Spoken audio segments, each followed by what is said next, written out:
একাত্তরের অমীমাংসিত ইস্যু সমাধানে প্রস্তুত পাকিস্তান। দেশটির উপপ্রধানমন্ত্রী ও পররাষ্ট্রমন্ত্রী ইসহাক দারের সঙ্গে বিকেলে ঢাকায় বৈঠক শেষে একথা জানালেন এনসিপির নেতারা। তবে জামায়াতের সঙ্গে বৈঠকে এ বিষয়ে আলোচনা হয়নি বলে জানিয়ে দলটির নায়েবে আমির বলেন, বিষয়টি রাষ্ট্রীয়ভাবে সমাধান করতে হবে। এ বিষয়ে আলোচনা করতে রাজধানীর মালিবাগ থেকে আমাদের সাথে যোগ দিয়েছেন বিএনপির নির্বাহী কমিটির সদস্য আইনজীবী রফিক শিকদার। জনাব রফিক শিকদার, আপনাকে স্বাগত জানাচ্ছি ইন্ডিপেন্ডেন্ট টেলিভিশনে। যেটি আপনার কাছে জানতে চাই যে বাংলাদেশ পাকিস্তান সম্পর্ক নিয়ে বিএনপির কোনো অস্বস্তি রয়েছে কি? দেখুন, আপনাকে ধন্যবাদ। বাংলাদেশ বন্ধু নির্ভর পররাষ্ট্রনীতিতে বিশ্বাস করে এবং বন্ধুত্বপূর্ণ পররাষ্ট্রনীতিতে বিশ্বাস করে। বিএনপি যতবারই ক্ষমতায় ছিল ততবারই বিশ্বের সকল পররাষ্ট্রের সাথে সাথে যে সংশ্লিষ্ট দেশগুলো আছে আমাদের সাথে, তাদের সাথে বন্ধুত্বপূর্ণ এবং সুসম্পর্ক রাখতে চেষ্টা করেছে এবং সেটারই একটা অংশ। পাকিস্তানের সাথে আমাদের বন্ধুত্ব সম্পর্ক আছে, এটাও সত্য কথা। একই সাথে যদি বলি, প্রতিবেশী রাষ্ট্র ভারতের সাথে আমরা বন্ধুত্বপূর্ণ সম্পর্কে রাখতে চাই এবং বিশ্বের সকল ক্রিয়াশীল গণতান্ত্রিক দেশের সাথেই। আমরা এদেশে মুক্তিযুদ্ধের চেতনায় আমাদের বিএনপি পরিচালিত হয়। আমাদের বিএনপি প্রতিষ্ঠাতা শহীদ রাষ্ট্রপতি জিয়া রহমান স্বাধীনতার ঘোষণা দিয়েছেন। আমরা মুক্তিযুদ্ধের চেতনায় মুক্তিযুদ্ধের স্বপ্নকে আমরা বাস্তবায়ন করব। একই সাথে এই যে পাকিস্তানের পররাষ্ট্রমন্ত্রী এবং প্রধানমন্ত্রী ইসহাক ডার, তিনি এসেছেন, সৌজন্য সাক্ষাৎ হয়েছে বিএনপির সাথে এবং পরপর ক্রিয়াশীল রাজনৈতিক দলের সাথে। আমি মনে করি বন্ধুত্বপূর্ণ সম্পর্ক থাকবে, এটা ইতিবাচক। আমরা সকল দেশের সাথে ন্যায্যতার ভিত্তিতে সাম্যের মধ্য দিয়ে আমরা সম্পর্ক রাখতে চাই। আমরা কোনো দেশকে কখনো আমরা শত্রু দেশ হিসেবে মনে করি নাই। তবে কখনো কখনো আমরা দেখেছি যে আমাদের উপরে নানানভাবে বৈষম্য তৈরি করা হয়েছে, কিংবা আমাদের স্বার্থ সংশ্লিষ্ট যে চুক্তিগুলো ছিল এগুলো কখনো কখনো প্রতিবেশী রাষ্ট্র ভারত কিন্তু সেগুলো মানে নাই বা রক্ষা করে চলে নাই। আমরা চাই ভবিষ্যতে আমাদের সার্ক কান্ট্রি আছে, আমাদের বিশ্বের যে গণতান্ত্রিক দেশগুলো আছে, সকল দেশের সাথে সাম্য এবং সম্প্রীতির ভিত্তিতে। জনাব রফিক শিকদার থাকুন আমাদের সাথে। এই মুহূর্তে আমাদের সাথে স্কার্টন থেকে যোগ দিয়েছেন এনসিপির যুগ্ম সদস্য সচিব তারেক রেজা। জনাব তারেক রেজা, আপনাকে স্বাগত জানিয়ে যেটি জানতে চাই যে দীর্ঘ সময় পর পাকিস্তানের পররাষ্ট্রমন্ত্রীর সফর কিভাবে দেখছে এনসিপি? ধন্যবাদ আমাকে যুক্ত করার জন্য। যা দেশে এবং প্রবাস থেকে যারা ইন্ডিপেন্ডেন্ট টিভির সঙ্গে এখন যুক্ত আছেন সকলকে আমার আন্তরিক মোবারকবাদ। আচ্ছা, দীর্ঘ 12 বছর পর পাকিস্তানের পররাষ্ট্রমন্ত্রী, যিনি বর্তমানে উপপ্রধানমন্ত্রী, তার যে আগমন, সেটাকে আসলে ইতিবাচকভাবেই দেখছে এনসিপি। তার কারণ হচ্ছে যে জুলাই গণঅভ্যুত্থানের মধ্য দিয়ে যে আমরা নতুন যে বাংলাদেশের স্বপ্ন দেখছি, যে বাংলাদেশ গঠনের লক্ষ্যে আমরা কাজ করে যাচ্ছি, সেখানে যে আমরা যে একটি সুষ্ঠু এবং সুস্থ এবং বাংলাদেশপন্থী পররাষ্ট্রনীতির স্বপ্ন দেখছি, তার আলোকে আমরা প্রত্যেকটা দেশের সঙ্গে যে সম্পর্কটা চাই তা হচ্ছে সমানে সমান বা অংশগ্রহণমূলক এবং পারস্পরিক সৌহার্দ্যযুক্ত। তো সেই জায়গা থেকে পাকিস্তানের ব্যতিক্রম নয়। আমরা বিগত 17 বছরে দেখেছি যে পাকিস্তানের জনগণের প্রতি বা পাকিস্তান নামটার প্রতি একটি অযাচিত ঘৃণা উৎপাদনের মাধ্যমে ফ্যাসিবাদী রাজনীতি একটি অন্যতম টুল হিসাবে কাজ করেছিল, যে হেট্রেড এগেইনস্ট পাকিস্তান। তো আমরা সেটাকে সাবস্ক্রাইব করি না।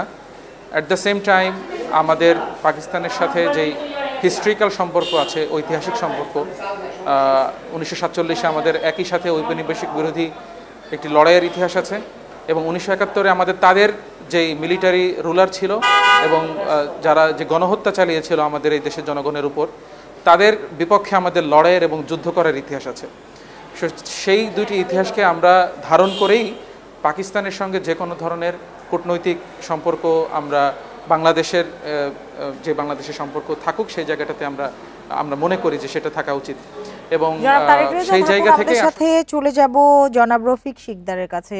জনাব রফিক শিকদার, বাণিজ্য সম্পর্ক জোরদারের আগে 71-এর যে অমীমাংসিত ইস্যু রয়েছে সেগুলিতে জোর দেওয়া উচিত বলে মনে করেন কিনা আপনি? না, আমি মনে করি যে সব সমাধানিত হতে পারে।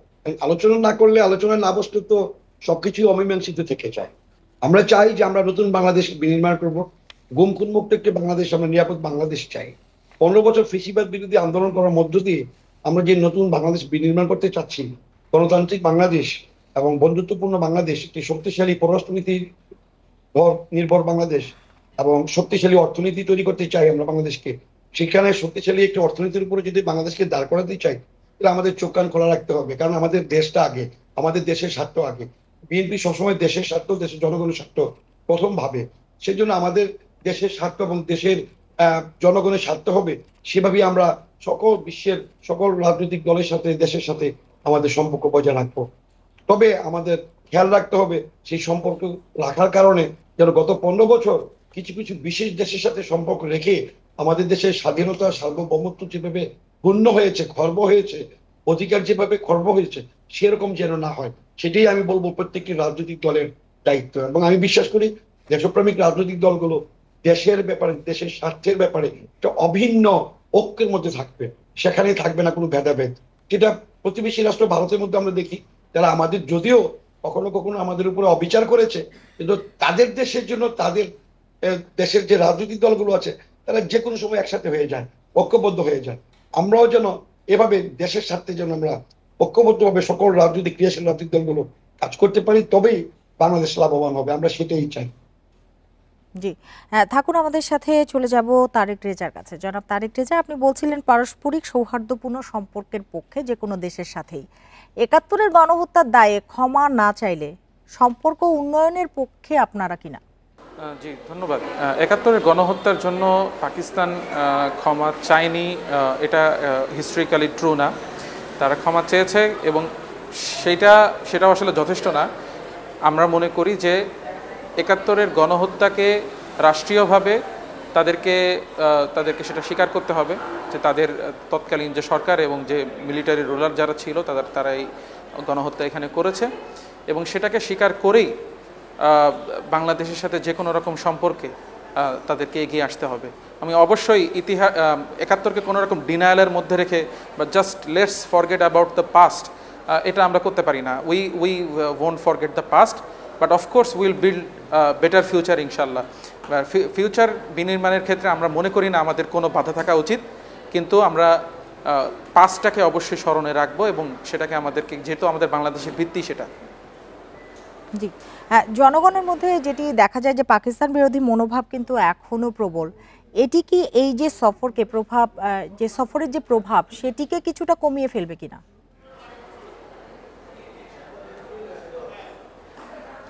আমি প্রশ্নটা ঠিক বুঝিনি। পাকিস্তান বিরোধী, পাকিস্তানপন্থী মনোভাব? জি, আমি বলতে চাচ্ছি জনগণের মধ্যে পাকিস্তান বিরোধী মনোভাব কিন্তু এখনো প্রকট। এটি কি এই যে সফর সেটির যে একটা প্রভাব রয়েছে সেটিকে কমিয়ে ফেলবে কিনা অনেক ক্ষেত্রেই? দেখুন, আমি আজকের আমাদের একটি গল্প একটু শেয়ার করতে চাই, আমার মনে হয় সেটা প্রাসঙ্গিক। আজকে আমাদের এনসিপির যে ডেলিগেট টিমটা গিয়েছিল পাকিস্তানের উপপ্রধানমন্ত্রীর সঙ্গে দেখা করতে, সেখানে আমাদের একজন যুগ্ম আহ্বায়ক, তিনি আসলে একটা উবার কারে চড়ে আসছিলেন।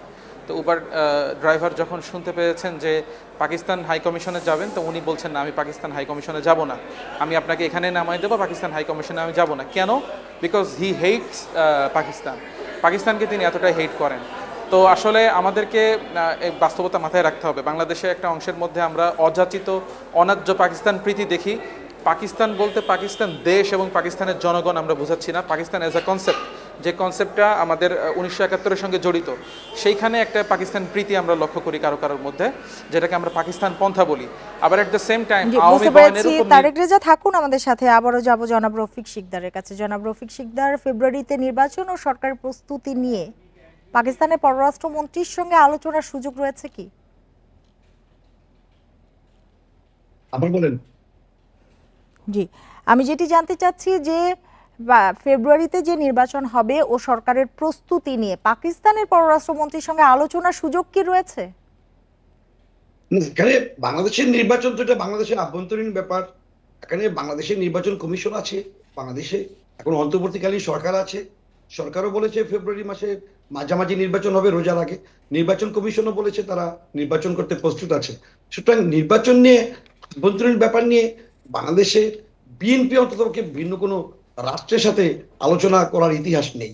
এটি প্রকারান্তর আপনি যদি বলেন, সেটি আওয়ামী লীগ বিগত দিনগুলোতে করেছে, সেটা আমরা সুজাতা সিং থেকে নিয়ে শুরু করে সবকিছু দেখেছি, কারা কারা বাংলাদেশের নির্বাচনগুলোতে হস্তক্ষেপ করেছে আওয়ামী লীগের পক্ষে।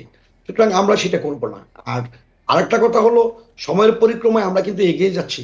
আমরা পাকিস্তানের কর্মকাণ্ড যে ৭১ ছিল, বিতর্কিত ছিল, সেটা যেমন সত্য, একইভাবে যদি বলি যে আজকে যে ইসহাক ডার, পাকিস্তানের সাবেক উপপ্রধানমন্ত্রী এবং পররাষ্ট্রমন্ত্রী, যিনি বাংলাদেশে আসছেন, আমরা কিন্তু পাকিস্তানে যাইনি, তিনি বাংলাদেশে আসছেন এবং সেখানে তিনি রাজনৈতিক দলগুলোর সাথে বৈঠক করেছেন। আমি বলবো এটা আগামী দিনে সম্প্রীতির জন্য একটা ইতিবাচক দিক, আমরা সেটা মনে করতে পারি। তবে এটাও ঠিক যে আমরা কিন্তু ৭১-এর কথা ভুলি নাই, সেটা মাথায় রাখি। একইভাবে যদি বলি যে গত পাকিস্তানিদেরকে আমরা যেভাবে যে কারণে দোষারোপ করি যে মুক্তিযুদ্ধের সময় তারা ধর্ষণ থেকে নিয়ে শুরু করে অপকর্ম করেছে, আমাদের সাধারণ মানুষকে হত্যা করেছে, এগুলো যেমন সত্য, একইভাবে যদি আমরা গত 15 বছর ফ্যাসিবাদী শেখ হাসিনা সহ আওয়ামী লীগকে বলি, তারাও কিন্তু পাকিস্তানের যে বর্বরচিত হামলা ছিল 9 মাস, সেই 9 মাসকে তারা অতিক্রম করেছে এই 15 বছরে।